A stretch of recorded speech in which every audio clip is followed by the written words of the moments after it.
Gym जाना चाहते हो लेकिन जा नहीं पाते, बॉडी बनाना चाहते हो लेकिन बना नहीं पाते। मुझे नहीं पता आपके पास बहाने हैं या कोई मजबूरी है, लेकिन बॉडी बनाना जरूरी है। अगर सच में बॉडी बनाना चाहते हो तो आज का ये वीडियो गलती से भी मिस मत कर देना, क्योंकि आज के इस वीडियो में मैं आपको बॉडी बिल्डिंग की वो 4 रियल लाइफ स्टोरीज सुनाने वाला हूँ, जिन्हें सुनने के बाद कोई भी बहाना, कोई भी मजबूरी आपको बॉडी बनाने से नहीं रोक पाएगी। So let's start the video. 3 feet 3 inch के एक विकलांग इंसान से आप क्या उम्मीद कर सकते हैं, जिसका वजन सिर्फ 43 किलो था। 22 अक्टूबर 1995 को जन्मा महाराष्ट्र का ये बंदा बचपन से ही आर्मी में जाने का सपना देख चुका था, लेकिन जैसे जैसे ये बड़ा होता गया इसे समझ में आया कि आर्मी में हैंडीकैप लोगों के लिए कोई जगह नहीं है। इसलिए 2011 में मात्र 16 साल की उम्र में उसने ठान लिया कि अब मुझे बॉडी बिल्डिंग करनी है। विकलांग होने की वजह से उसके दोस्त, रिश्तेदार, यहाँ तक कि उसके पेरेंट्स ने भी उसे बॉडी बिल्डिंग करने से मना कर दिया कि बेटा ये बहुत मुश्किल है, तुमसे नहीं हो पाएगा। लेकिन उस बंदे ने अपने दिल की सुनी और अपनी कमजोरी को अपनी ताकत बनाने का फैसला किया। 2011 में मात्र 16 साल की उम्र में उसने जिम जाना शुरू कर दिया और 2016 में उसकी जिद रंग लाई जब उसने पहली बार प्रोफेशनल बॉडी बिल्डिंग चैंपियनशिप जीती, और उसके बाद उसका परिवार भी उसका साथ देने लगा। दोस्तों, अब तक ये बंदा 40 से भी ज्यादा बॉडी बिल्डिंग चैंपियनशिप्स में हिस्सा ले चुका है, जिसका नाम है प्रतीक मोहिते, जिसके नाम दुनिया का सबसे छोटा बॉडी बिल्डर होने का वर्ल्ड रिकॉर्ड है। शरीर से विकलांग आदमी युद्ध जीत सकता है, लेकिन जो दिमाग से विकलांग है वो कुछ नहीं कर सकता। 11 नवंबर 1987 को एक ऐसे ही जिद्दी इंसान का जन्म पंजाब में हुआ, जिसने सिर्फ 11 साल की उम्र में ठान लिया कि उसे बॉडी बिल्डर बनना है। जब उसने ये बात अपनी फैमिली को बताई तो उन्होंने मना कर दिया, लेकिन उसके बाद भी उसने जिम ज्वाइन किया, जिसके लिए उसे सिर्फ 100 रुपए मिले, जो सिर्फ 1 महीने के जिम की फीस थी।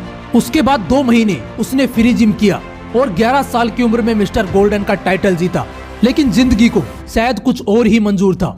जब वो 15 साल का था तो एक दिन उसे बैक में बहुत तेज पेन हुआ। डॉक्टर ने कहा कि इसे कैंसर है, अगर 1 महीने में ऑपरेशन नहीं हुआ तो इसकी जान जा सकती है। उसका ऑपरेशन करवाया गया, जान तो बच गई, लेकिन जब डॉक्टर ने उसे कहा कि तुम्हारे पैर पैरालाइज हो चुके हैं, अब तुम्हें पूरी जिंदगी व्हील चेयर पर गुजारनी है, तो उस बंदे की आंखों से आंसू गिरने लगे, क्योंकि अचानक से उसे लगा कि उसका सपना टूट चुका है।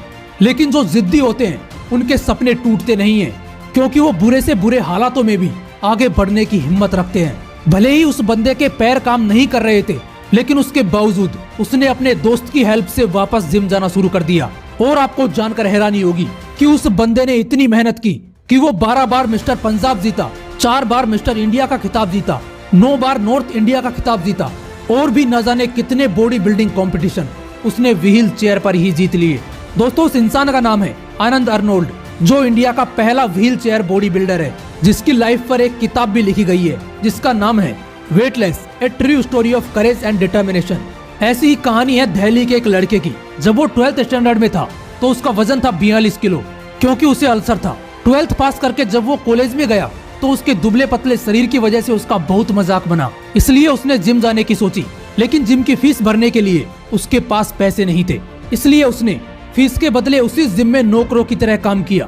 फिर उसने बॉडी बिल्डिंग करने का सोचा, लेकिन उसके लिए उसे सप्लीमेंट्स की जरूरत थी, और उतने पैसे उसके पास नहीं थे कि वो सप्लीमेंट्स ले सके, क्योंकि उसकी माँ उसे सिर्फ 35 रुपए ही दे पाती थी, जिसमें से 30 रुपए उसकी डाइट थी।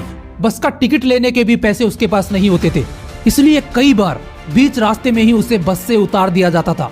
ऐसी बहुत सी प्रॉब्लम्स का सामना करते हुए वो आगे बढ़ता रहा और ऐसी बॉडी बनाई कि बॉडी बिल्डिंग कॉम्पिटिशन्स में वो बंदा अब तक 25 मेडल जीत चुका है। उस बंदे का नाम है हर्षित पांडे, और आपको जानकर हैरानी होगी कि वो सारे मेडल्स गोल्ड मेडल हैं।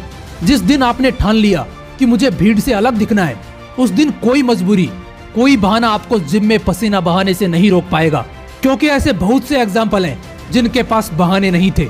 एक और एग्जाम्पल सुनो। 25 दिसंबर 1982 को जन्मा सहारनपुर उत्तर प्रदेश का एक लड़का, जिसका दुबले पतले शरीर की वजह से हॉस्टल में खूब मजाक बनाया गया। तभी उसने बॉडी बनाने की ठानी और 16 साल की उम्र में जिम जाना शुरू कर दिया। जब उसने जिम में लगे बॉडी बिल्डर्स के पोस्टर्स को देखकर अपने कोच से पूछा कि यहाँ पर मेरा पोस्टर कब लगाओगे, तो कोच ने जवाब दिया कि तुम वर्ल्ड चैंपियन बन जाओगे तब। फिर क्या था, उस बंदे ने 8-8 घंटे जिम में पसीना बहाया और 2004 में मिस्टर इंडिया का खिताब जीता। लेकिन एक दिन वर्कआउट करते वक्त उसे ऐसी चोट लगी कि वो 18 महीनों तक बेड पर पड़ा रहा। और हर कहानी की तरह इसमें भी डॉक्टर ने कहा कि तुम अब वर्कआउट नहीं कर पाओगे क्योंकि तुम्हारा राइट लेग हाफ पैरालाइज हो चुका है। लेकिन उस बंदे ने भी हार नहीं मानी। उसने 2500 रुपए महीने में ट्रेनर की नौकरी की और उसी के साथ साथ उसकी हालत सुधरने लगी। उसने फिर से अपना बॉडी बिल्डिंग का करियर शुरू किया और 2010 में वो फिर से मिस्टर इंडिया बन गया। दोस्तों, उस इंसान का नाम है यतेंद्र सिंह, जिसने 2015 की वर्ल्ड चैंपियनशिप में सिल्वर मेडल जीता और 2016 में फिर से मिस्टर इंडिया बन गया। दोस्तों, प्रॉब्लम्स हर किसी की लाइफ में आती हैं और आपकी सक्सेस इसी बात पर डिपेंड करती है कि आप उन प्रॉब्लम्स के साथ कैसे डील करते हो। दोस्तों, बहाने मारना छोड़ो और अपनी बॉडी को नया आकार देना चाहते हो तो आज से ही शुरू कर दो। फिर मिलूंगा नेक्स्ट वीडियो में एक नए मोटिवेशन के साथ। जय हिंद, वंदे मातरम।